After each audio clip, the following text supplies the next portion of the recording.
This is your News Source Evening Bulletin for today, Thursday, the 10th day of January in the year 2019. Here's what we're tracking tonight. With the British-supported security sector reform program entering its implementation phase this year, President David Granger this morning urged the Guyana Police Force to accelerate the reform of the security sector. The President delivered the feature address at the opening of the Police Officers Conference, which took place in the State House compound this morning. Security sector reform is aimed at improving public trust and confidence, developing a stronger organization, boosting the force's intelligence, response and investigative capabilities, and producing a more versatile police officer. Security sector reform, therefore, must be accelerated to strengthen this vital institution in 2019.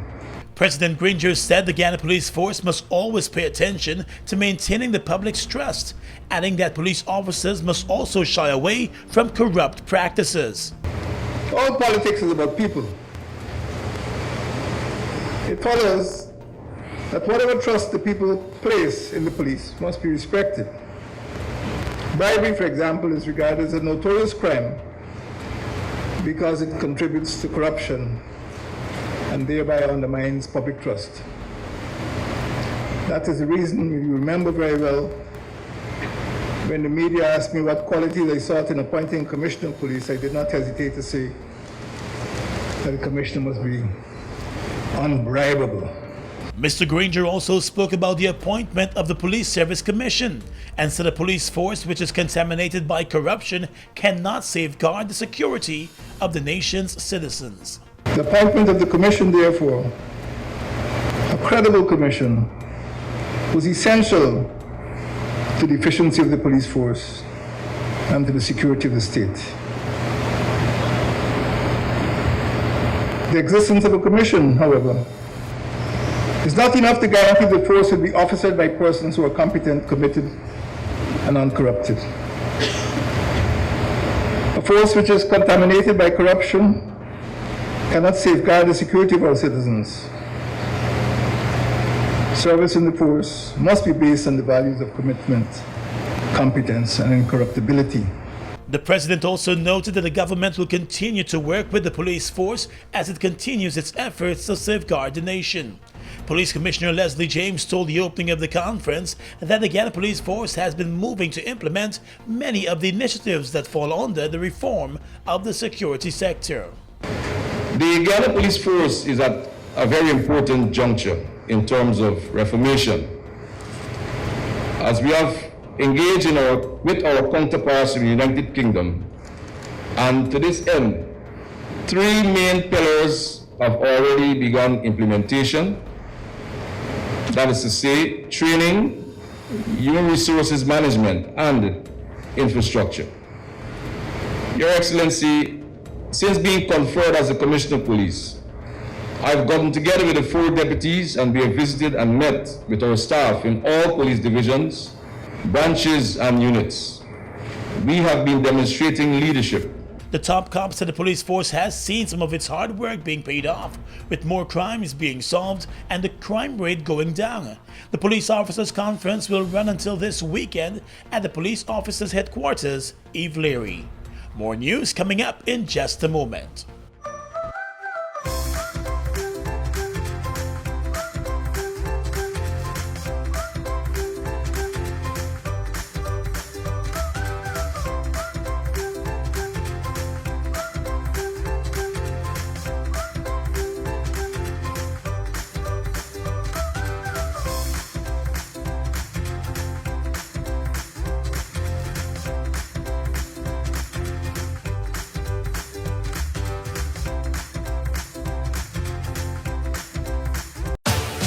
Ready to ride it, ready to ride it, ride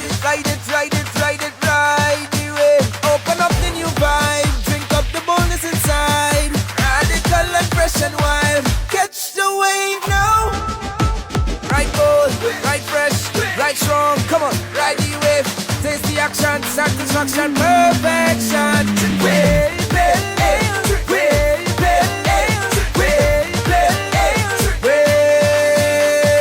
Ride the new wave of excitement sweeping Guyana. Wave Pale Ale, a premium, full-bodied, strong and refreshing alcoholic brew, crafted to perfection for a bold, young, radical you. Don't settle for anything less. Catch a Wave Pale Ale and ride it today. Crafted to perfection. Roam like you're home, because prepaid means more with GTT. Travel to any GTT roam zone in the US, Canada, Caribbean, Latin America, or South America, and pay the same great rates to use your data from foreign as you do when you're home. With GTT, prepaid means more, so roam like you're home with GTT, Guyana's preferred roaming network. Welcome back. Well, one day after the Canadian High Commissioner to Guyana, Lillian Chatterjee, was summoned to a meeting by the Foreign Affairs Minister, she said she would have no comment to offer to the media on the Charandas Prasad exit issue. The Canadian High Commission security officer accompanied the former Member of Parliament to the Eugene F. Correa Airport on the morning after his no-confidence vote. Canadian High Commission's practice to comment on consular cases involving Canadian citizens. What I can say is that Canada has enjoyed, for 52 years, very close relations with Guyana, and we hope that will continue. That's all I have to say on the matter. I have no further comment. I have no further comment. I did. I have no further comment. The Canadian government security official has reportedly claimed that the High Commission was contacted by Charandas Prasad as a Canadian citizen to facilitate a safe exit from the country for him. There is some concern that a breach in security took place at the airport when the Canadian High Commission official and the advisor to the PPP, Peter Ramsarup, were both able to obtain protocol passes to accompany Prasad to the stairs of the Liat aircraft. The Canadian official and Ramsarup have since claimed that they were there separately. However, security officials at the airport said Ramsarup made it clear to them that he was in the company of the Canadian official, and that was how he was able to access the pass that allows airside access. Questioned by the media today about the assistance rendered to Mr. Prasad by the High Commission, the High Commissioner said Canada does not discuss consul services related to its citizens with the media. She also refused to answer questions about the meeting with the Foreign Minister. The Foreign Minister, Carl Greenwich, has also offered not to comment on the meeting. A news source understands that the government believes that there was a breach of protocol and security with the way the situation was handled by the Canadian government official. Guyana and Canada have been sharing diplomatic relations for over 50 years. Well, let's tell you now that Police Commissioner Leslie James this morning again confirmed that there is a current investigation of former Member of Parliament Charandas Prasad. The top cop did not offer details on the investigation, but said the issues are related to national security. He said evidence has been gathered and more evidence is being gathered, adding that he intends to host a press conference soon to offer more details to the media on the issue.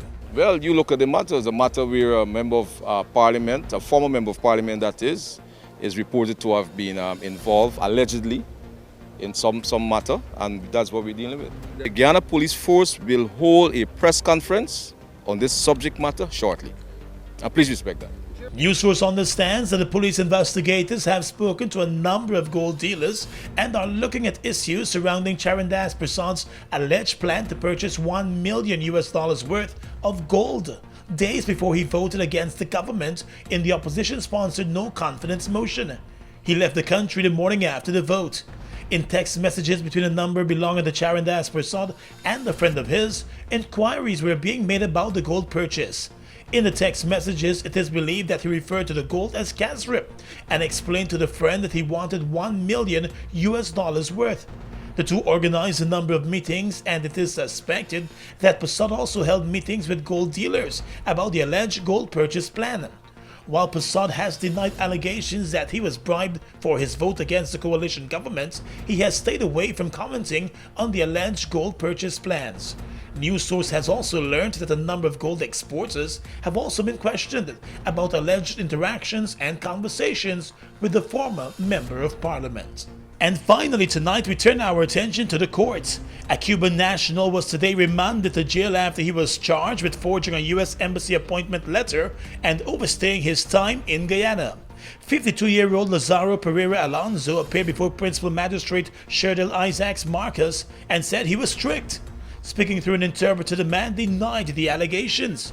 The court was told that on the 17th of December in Georgetown, the accused uttered a forged U.S. visa appointment letter to a clerk at the Department of Citizenship in an effort to get his time in Guyana extended.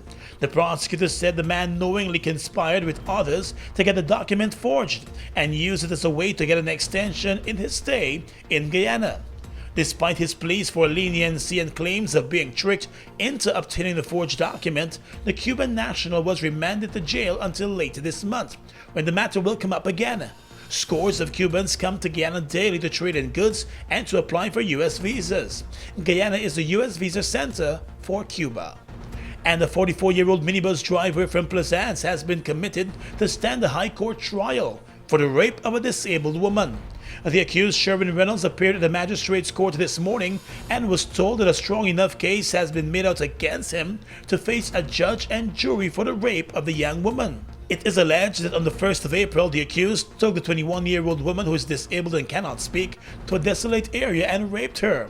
The young woman had been a passenger in his minibus and was the last one left to be dropped off when it is alleged the man drove her to an unknown area and committed the act.